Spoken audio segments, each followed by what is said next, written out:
Hello friends, അപ്പോൾ എല്ലാവർക്കും പുതിയൊരു വീഡിയോയിലേക്ക് സ്വാഗതം. ഇന്നത്തെ നമ്മുടെ വീഡിയോ ഒരു ബോട്ടിൽ ആർട്ടാണ് കേട്ടോ. ബോട്ടിൽ ആർട്ടിനകത്ത് പല വകഭേദങ്ങളുണ്ട്. അതിനകത്ത് ഡെക്കോപ്പേജ് ആർട്ടാണ് ഇന്ന് ചെയ്യാൻ പോകുന്നത്. അതിന് ഞാൻ ഇതേ കുപ്പിയെടുത്ത് ഇതുപോലെ സ്പോഞ്ച് വെച്ച് വൈറ്റ് ആക്രിലിക് പെയിൻ്റ് ആണ്. ഇതിൻ്റെ അകത്ത് പൗഡറൊന്നും യൂസ് ചെയ്തിട്ടില്ല, സാധാരണ നമ്മുടെ പെയിൻറ്റ് മാത്രമേ ഉള്ളൂ. 3 കോട്ട് അടിക്കണം. 3 കോട്ട് അടിച്ച ശേഷം ഇതുപോലത്തെ ഒരു ടിഷ്യൂ പേപ്പർ എടുത്ത്, ടിഷ്യൂ പേപ്പർ മേടിക്കാൻ കിട്ടും പിക്ചറുള്ളത്. എടുക്കുമ്പോൾ ശ്രദ്ധിക്കേണ്ട കാര്യം, ഇതിന് 3 ലെയേഴ്സ് കാണും. ഇത് ഞാൻ നടുക്ക് വെച്ച് സെൻറ്ററിൽ വെച്ച് കട്ട് ചെയ്തേക്കണതാണ്.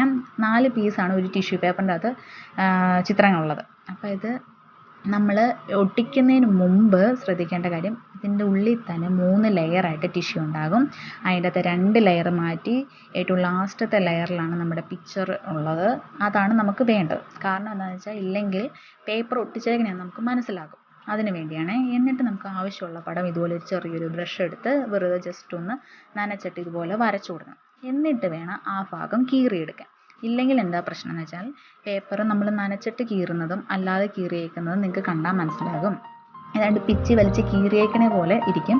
പക്ഷെ പേപ്പർ നനച്ചിട്ടാണ്, ടിഷ്യൂ പേപ്പർ നനച്ചിട്ടാണ് നമ്മളിതുപോലെ എന്താ പറയുക കീറിയെടുക്കുന്നതെങ്കിൽ ഒരു നമ്മൾ വരച്ചേക്കുന്ന എന്നൊരു റിയൽ ഫീലിംഗ് കാണും. മറ്റേതാണെങ്കിൽ നമുക്ക് പക്ക നമ്മൾ കാണുമ്പോൾ തന്നെ പറയാം പേപ്പർ ഒട്ടിച്ചേക്കണേ എന്ന് പറയും. ഇത് കണ്ടോ, ടിഷ്യൂ പേപ്പർ വെക്കുമ്പോൾ പറയാം ന്യൂസ് പേപ്പറിൻ്റെ താഴത്തെ എഴുത്തൊക്കെ നമുക്ക് കാണാൻ പാകത്തിനാണ്. ഒരു ഭാഗം നമ്മൾ അതുപോലെ കീറി എടുത്തിട്ടുണ്ട്. അടുത്ത ഭാഗം കൂടെ നമുക്ക് റെഡിയാക്കി എടുക്കാം.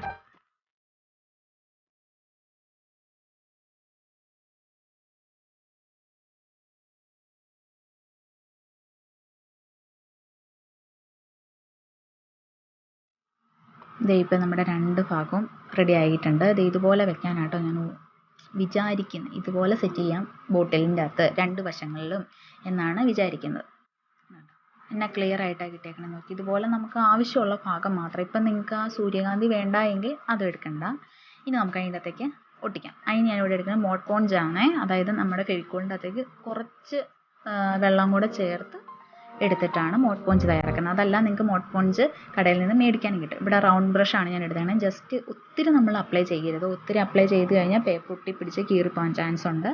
അതുകൊണ്ട് കുറച്ച് അപ്ലൈ ചെയ്തിട്ട് പതിയെ ഇങ്ങനെ വെച്ച് കൊടുക്കണം.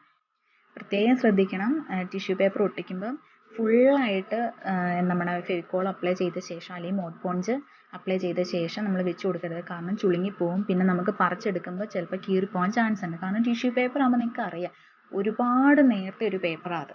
അത് നമ്മൾ സൂക്ഷിച്ച് കൈകാര്യം ചെയ്തില്ലെങ്കിൽ മൊത്തം ചുളുങ്ങി നാശം. നമ്മൾ വിചാരിക്കുന്ന ആ ഒരു പെർഫെക്ഷൻ നമുക്ക് കിട്ടത്തില്ല. അപ്പോൾ ഇതുപോലെ പതിയെ അത് വെച്ച് കൊടുത്ത് നമ്മുടെ വിരൽ വെച്ച് അമർത്തി പതിയെ ഒട്ടിച്ചെടുക്കണം. ഇവിടെ അതുപോലെ തന്നെ നമ്മുടെ പൂ ഒട്ടിക്കുമ്പോഴും ശ്രദ്ധിക്കണം കേട്ടോ. മുകളിലോട്ട് ഇങ്ങനെ വളഞ്ഞാണല്ലോ കുപ്പിയുടെ ഇരിക്കുന്നത്. അവിടെ ഒട്ടിക്കാൻ നേരത്തെ ശ്രദ്ധിക്കേണ്ട കാര്യം ഇതുപോലെ തന്നെ കുറച്ച് പശ മാത്രം അപ്ലൈ ചെയ്യുക. എന്നിട്ട് പതിയെ അപ്ലൈ ചെയ്ത് കഴിയുമ്പോൾ ഇവിടെ ചുളുക്ക് വരും. കാരണം നമ്മളവിടെ കീറിയിട്ടില്ല. അപ്പോൾ പതിയെ അവിടെ ഒന്ന് വെള്ളം തൊട്ട് ബ്രഷ് വെച്ച് കീറിയെടുത്ത ശേഷം നമ്മുടെ ആവശ്യാനുസരണം മേലേക്ക് കയറ്റി ഒട്ടിച്ചാൽ മതി. കണ്ടോ, ഇപ്പോൾ അവിടെ നമ്മൾ ഒട്ടിച്ചിട്ടുണ്ട്.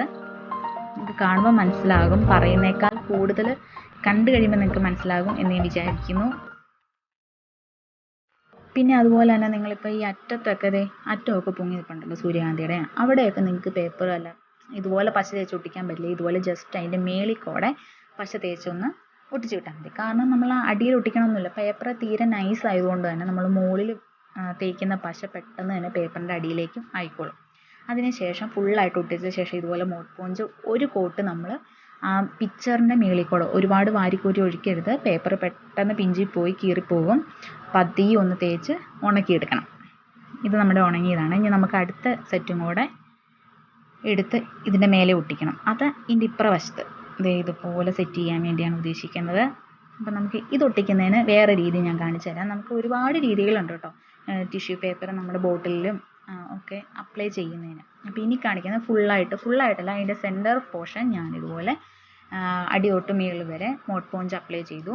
അതിനുശേഷം എവിടെയെങ്കിലും ഉറപ്പിച്ച് വെക്കണം കേട്ടോ കുപ്പി. അതിനുശേഷം ഇതുപോലെ ടിഷ്യൂ പേപ്പർ ചുളുങ്ങാതെ ഇതുപോലെ സെറ്റ് ചെയ്തിട്ടുണ്ട് അതിൻ്റെ പുറത്ത്. പിന്നെ ഇതുപോലത്തെ പ്ലാസ്റ്റിക് കവർ ഉണ്ടല്ലോ, അത് നമ്മൾ ചുരുട്ടിയെടുത്ത് ഇതുപോലെ ആക്കി പതിയെ ഇതൊന്ന് അമർത്തി കൊടുക്കുക. ജസ്റ്റ് ഒന്ന് ഡിപ്പ് ചെയ്ത് നമ്മൾ സ്പോഞ്ച് വെച്ച് പെയിൻറ്റ് ഡിപ്പ് ചെയ്യുന്ന പോലെ ജസ്റ്റ് ഒന്ന് അമർത്തി കൊടുത്താൽ മാത്രം മതിയാകും. പെട്ടെന്ന് പ്രസ് ചെയ്ത് കഴിയുമ്പോൾ തന്നെ അതവിടെ സ്റ്റിക്കായിട്ട് ഇരുന്നോളും. കണ്ടോ, ഇതുപോലെ പക്ഷേ ഇങ്ങനെ ഒരുപാട് അമർത്തി തൂക്കരുത് കേട്ടോ. അമർത്തി തൂത്ത് കഴിയുമ്പോൾ ടിഷ്യൂ പേപ്പർ കീറിപ്പോകാനുള്ള ചാൻസ് കൂടുതലാണ്. ജസ്റ്റ് ഒന്ന് ഇതുപോലെ ചെറുതായിട്ട് ഒന്ന് പെയിൻറ്റ് ഡിപ്പ് ചെയ്യുന്ന പോലെ ജസ്റ്റ് ഒന്ന് പ്രസ് ചെയ്താൽ മാത്രം മതിയാകും. അങ്ങനെ ഇതായിട്ടോ കുറച്ചും കൂടെ എളുപ്പം. കാരണം നമുക്ക് ചുളുങ്ങിപ്പോയി ഒന്നും തന്നെ ചെയ്യാൻ പറ്റത്തില്ല. ഇതങ്ങനെ ചുളുക്ക് വരത്തില്ല, ചുളുങ്ങാതെ തന്നെ നമുക്ക് കിട്ടും.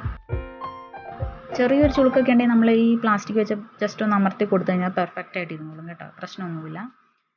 മറ്റേത് ആദ്യമേ ഒട്ടിച്ചേക്കണ പോലെ തന്നെ കുറച്ച് പശ എടുത്ത് എപ്പോഴും ടിഷ്യൂ പേപ്പർ ഒട്ടിക്കുക. നമ്മൾ പ്രത്യേകം അത് ശ്രദ്ധിക്കണം. മുകളിലൊക്കെ നല്ല ക്ലിയർ ആയിട്ട് കിട്ടുന്നുണ്ടോ. പെട്ടെന്ന് നമ്മുടെ കാര്യം അങ്ങ് തീരും, പണി എളുപ്പമാണ് കേട്ടോ. മറ്റേ ബ്രഷ് വെച്ച് നമ്മൾ ചെയ്യുന്നതിനേക്കാളും കൈ വെച്ച് ചെയ്യുന്നതിനേക്കാളും, കാരണം കയ്യിൽ ടിഷ്യൂ പേപ്പർ ഒട്ടിക്കഴിഞ്ഞാൽ പിന്നെ നമുക്ക് ഒരു ചാൻസും നമ്മൾ വിചാരിക്കുന്ന പോലെ ഒട്ടിക്കാൻ നമുക്ക് പറ്റത്തില്ല. അതിനേക്കാൾ എനിക്ക് തോന്നുന്നത് ഇച്ചിരി കൂടി എളുപ്പം ഇതുപോലെ പ്ലാസ്റ്റിക് കവർ വെച്ച് പ്രസ് ചെയ്ത് കൊടുക്കുന്നതാണ് കുറച്ചും കൂടെ എളുപ്പം. അതിനുശേഷം നമ്മൾ അതിൻ്റെ മുകളിൽ നമ്മൾ ഇതുപോലെ മോഡ് സ്പോഞ്ച് അപ്ലൈ ചെയ്യുന്നുണ്ട്. ഇത് ഫുള്ളായിട്ട് നമ്മൾ ഡ്രൈ ആക്കി എടുത്തിട്ടുണ്ട് കുപ്പിയെ. അതിനുശേഷം ഞാൻ മുകളിൽ ഒരു ഇച്ചിരി golden colour acrylic paint apply ചെയ്തിട്ടുണ്ട്. ഇതൊരു ഭംഗിക്ക് വേണ്ടി. ബോട്ടിൽ നന്നായിട്ട് ഡ്രൈ ആയ ശേഷം അതിന് മുകളിൽ വാർണിഷ് അപ്ലൈ ചെയ്ത് കൊടുക്കണം. ടിഷ്യൂ ആണെന്ന് ഓർത്താൽ നമ്മൾ വാർണിഷ് അപ്ലൈ ചെയ്യുന്നതിന് മടിയൊന്നും കാണിക്കേണ്ട കാര്യമില്ല. കാരണം നന്നായിട്ട് ഒരു ഇച്ചിരിയും കൂടെ പെയിൻറ്റ് ചെയ്യുമ്പോൾ, ബോട്ടിൽ പെയിൻറ്റിങ് ചെയ്യുമ്പോൾ എപ്പോഴും വാർണിഷ് അപ്ലൈ ചെയ്ത് കൊടുത്തു കഴിഞ്ഞാൽ കൂടുതൽ കാലം നിലനിൽക്കും. നമുക്കത് തൂത്ത് തുടച്ച് വെക്കണമെങ്കിൽ, പൊടിയൊന്നും പിടിക്കാതെ തൂത്ത് തുടച്ച് വെക്കണമെങ്കിൽ വാർണിഷ് അപ്ലൈ ചെയ്യണം. ഞാനിവിടെ വാർണിഷ് അല്ല ഉപയോഗിക്കുന്നത്, അതിന് പകരം യൂസ് ചെയ്യുന്നത് ഞാൻ കഴിഞ്ഞ വീഡിയോസിലെല്ലാം കാണിച്ചിട്ടുണ്ട്. ആ വീഡിയോസിൻ്റെയൊക്കെ ലിങ്ക് മേളിലെ ഐ ബട്ടണിൽ ക്ലിക്ക് ചെയ്താൽ മതി, നിങ്ങൾക്ക് കിട്ടും. അപ്പോൾ ഇത്രയേ ഉള്ളൂ ഇന്നത്തെ വീഡിയോ. അപ്പോൾ ആദ്യമായിട്ട് വീഡിയോ കാണുന്നവരാണെങ്കിൽ സബ്സ്ക്രൈബ് ചെയ്യുക. വീഡിയോ ഇഷ്ടപ്പെട്ട് കഴിഞ്ഞാൽ ലൈക്ക് ചെയ്യുക, ഷെയർ ചെയ്യുക. അടുത്ത വീഡിയോയിൽ കാണുന്നവരെ എല്ലാവർക്കും ബൈ ബൈ, ടേക്ക് കെയർ.